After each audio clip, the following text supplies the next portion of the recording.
আজকে যদি খালি পরীক্ষায় এক পাই শালা ছেলেবেলের একদম বাইরে গুদ লাল করে দেবো। তোমরা কি খাতা পাইছো? আচ্ছা তাহলে তোমরা পরীক্ষা শুরু করো। আমি একটু ভাটির বাগানতে হাই গিয়ে আসি।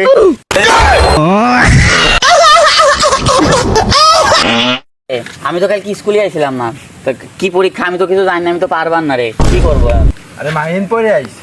আমি পড়ে আইছি, ও তো সবাই দিয়ে দিল, সবাই দিয়ে দিল। মাহিম, গরু রচনাটা কত একটু আমি লেহি। গরুর 4টি পাও থাকে, 2টি চোখ থাকে, 2টি চল থাকে। আপনারা কখনোই গরু নদীর কূলে বাঁধবেন না। নদীতে বড় বড় কুমির থাকে, কুমিরের থাকে 4টি পাও, 2টি চোখ।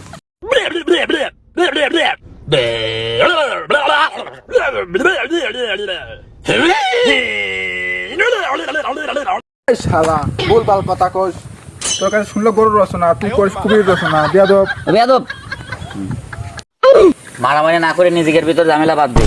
সাত যায় সে গুদির চামড়াটা লাল করবে না, সেই চিন্তা কর। যে রচনা পারিস সেটা লেখ। ঘরবাড়ির রচনাটা কর। ঘরবাড়ির রচনা, ঘরবাড়ি একসঙ্গে অনেকগুলো থাকে। আপনারা কখনোই ঘরবাড়ি নদীর কূলে দেবেন না। নদীতে থাকে বড় বড় কুমির, কুমিরের থাকে। এই তোদের ভাই, তোর কাছে শুনে ঘরবাড়ির রচনা, তুই কর কুমিরের রচনা। তোদের ভাই একটা